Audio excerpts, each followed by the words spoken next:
Hi everyone, in this video we'll learn about algorithm. So algorithm क्या होता है? What is an algorithm? An algorithm is a sequence of tasks written in common language if executed produces certain output within a time frame. An algorithm is completely independent of programming language. इसका मतलब क्या है? Suppose हमें कोई task दिया है कि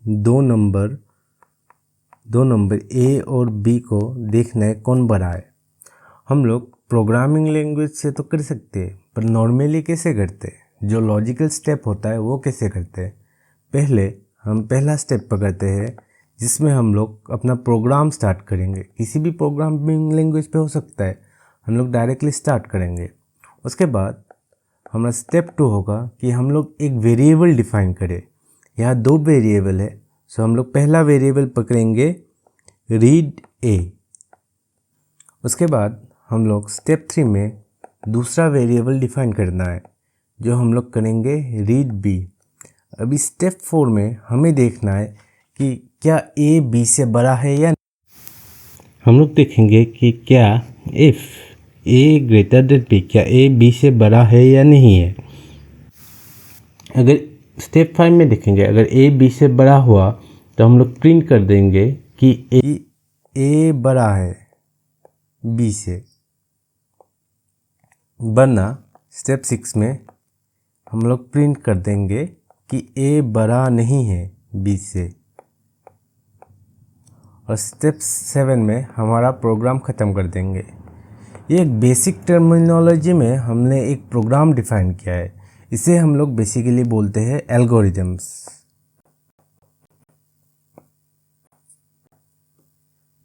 यहाँ हम लोग एक डिफिनीशन देखते हैं कि finite set of steps to solve a problem is called algorithm. अगर कोई भी प्रॉब्लम है जो हम सॉल्व करना चाहते हैं, रियल वर्ल्ड प्रॉब्लम है जिसे हम सॉल्व करना चाहते हैं, फाइनाइट स्टेप से कुछ भी स्टेप रिपीट ना करके अगर वो हम प्रॉब्लम सॉल्व कर देते तो उसे हम लोग कहते हैं एल्गोरिदम्स। अभी एल्गोरिदम्स कैसे कंपेयर करते हैं? Analysis is the process of comparing two algorithms with respect to time and space।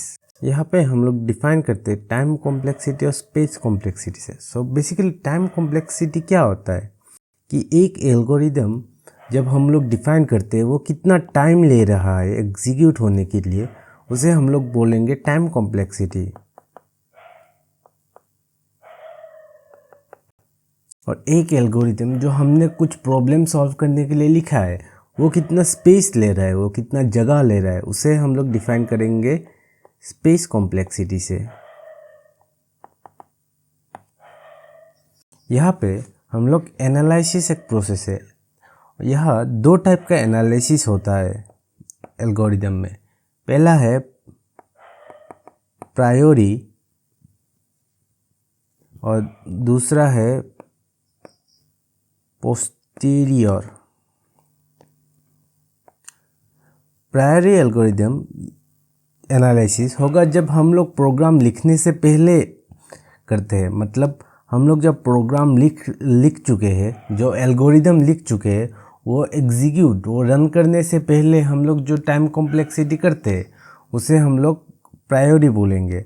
और जो हम लोग रन करने के बाद करते हैं उसे हम पोस्टीरियर बोलेंगे। यहाँ पे प्रायोरी एनालिसिस होगा, ये होगा एनालिसिस बिफोर एग्जीक्यूशन, ये होगा एनालिसिस आफ्टर एग्जीक्यूशन।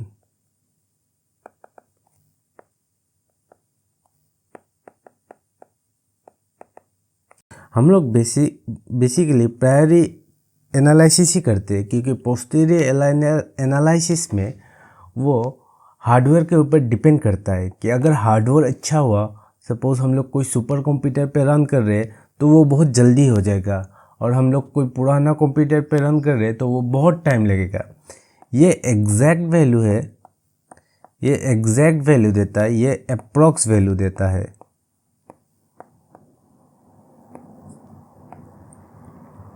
पर ये हार्डवेयर डिपेंडेंट होता है।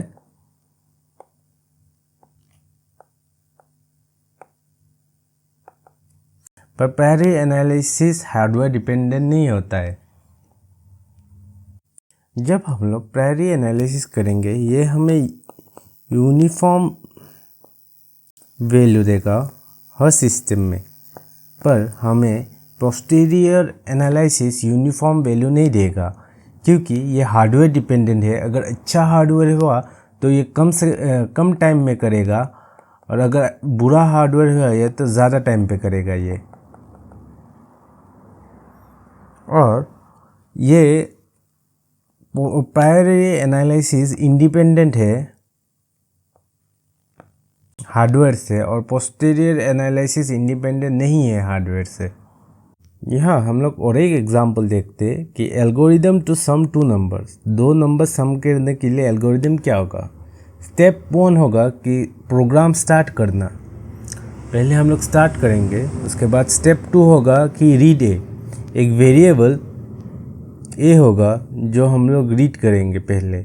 उसके बाद होगा रीड बी, एक बी नाम का वेरिएबल रीड करेंगे। उसके बाद हम एक प्रोग्राम चलाएंगे जहाँ ए प्लस बी करेंगे, हम दोनों को ऐड करेंगे। उसके बाद दोनों के वैल्यू को हम लोग प्रिंट कर देंगे। उसके बाद हमारा प्रोग्राम ख़त्म हो जाएगा तो हम लोग ये एंड कर देंगे अपना प्रोग्राम। ऐसे हमने एक सिंपल एल्गोरिदम लिख लिया है जहाँ हम लोग दो नंबर सम कर सकते। सिमिलरली हम एक स्यूडो कोड देखते हैं जहाँ हम ग्रेटेस्ट कॉमन डिवीज़न निकालेंगे। यह एल्गोरिदम है। पहले हमने दो इंटीजर्स लिया ए एंड बी, हमें आउटपुट चाहिए इसका ग्रेटेस्ट कॉमन डिवीज़र। पहले हम लोग स्टार्ट करेंगे प्रोग्राम।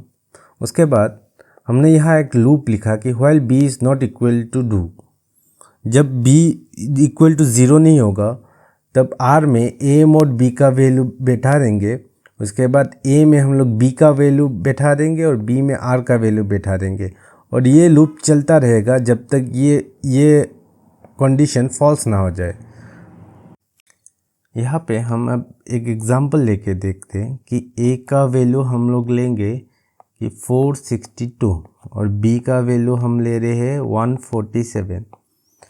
तो पहला वाला में ए मॉड बी जब व्हाइल लूप में आएगा तो यहाँ b is not equal to 0, b 0 नहीं है, b 147 है, तो ये लूप के अंदर चला जाएगा। उसके बाद a मॉड b होगा, a मॉड b का वैल्यू क्या होगा 462 3 होगा शायद, 7 3 21, 4 3 12, 13 14 1 3 1 4 4 4 1, हाँ 3 होगा। तो 147 इंटू रिमाइंडर कितना आता है 462 करेंगे, 441 करेंगे तो क्या आएगा 1 आएगा, यहाँ 2 आएगा, तो 21 आएगा रिमाइंडर हमारा। यहाँ पे ए मोड बी करेंगे तो हमारा 21 रिमाइंडर पे आएगा। तो आर का वैल्यू क्या होगा 21। अभी ए का वैल्यू हम लोग बी का वैल्यू रखेंगे, बी का वैल्यू है 147, नया ए का वैल्यू होगा 147, और आर का वैल्यू हम लोग बी में रखेंगे, तो बी का वैल्यू होगा 21, हमें आर मिला 21। तो फिर से देखेंगे क्या बी इक्वल टू 0 है, नहीं है बी इक्वल टू 0, ये लूप फिर से जाएगा ऊपर, उसके बाद देखेगा।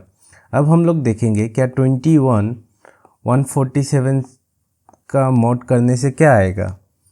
हम लोग अगर यहाँ 7 करें तो 7 1 7 14, हाँ, तो यहाँ पे अभी आर का वैल्यू 0 आएगा, और अभी ए का वैल्यू क्या आएगा, ए का वैल्यू बी है तो 21 आएगा, और बी का वैल्यू 0 आएगा। अब हम लोग फिर से जब लूप के ऊपर जाएंगे तो देखेंगे कि b is not equal to b is equal to 0, तो ये लूप ख़त्म हो जाएगा और हम लूप से बाहर आके हमारा प्रोग्राम भी ख़त्म हो जाएगा, और हमारा GDC निकलेगा 21। एक अच्छा एल्गोरिदम होने के लिए क्या क्या चीज़ सेटिस्फाई करना चाहिए। For a good algorithm it must satisfy the following characteristic of और properties. Input, there must be a finite number of inputs of the algorithm, मतलब उस एल्गोरिथम में इनपुट फाइनाइट होना चाहिए कि इनफाइनाइट इनपुट से नहीं होना चाहिए। Output, there must be some output produce as a result of execution of the algorithm, मतलब हम जब एल्गोरिथम को एग्जीक्यूट करेंगे वहाँ कुछ आउटपुट आना चाहिए। मतलब वो रैंडम आउटपुट नहीं, कुछ जनरेटेड आउटपुट जो हमें चाहिए वो आउटपुट आना चाहिए। Definiteness, there must be a definite sequence of operation for transforming of input into output. मतलब हम लोग कुछ सीक्वेंस में जो लिख रहे हैं एल्गोरिदम, वो डेफिनिट होना चाहिए कि हम लोग बहुत लंबा एल्गोरिदम लिख ले, वो नहीं। मतलब जो ज़रूरी स्टेप्स है वो लिखना चाहिए। मतलब हम लोग एक लाइन और एक लाइन फिर से रिपीट करना नहीं चाहिए, मतलब एक लाइन एक ही बार और अच्छे से डिफाइन होना चाहिए। Effectiveness, every step of the algorithm should be basic and essential. मतलब हर स्टेप एल्गोरिदम का वो बेसिक होना चाहिए और एसेंशियल होना चाहिए। मतलब कोई हम लोग कोई एल्गोरिदम लिख ले तो वहाँ पे हम लोग रैंडमली कुछ नहीं लिख सकते।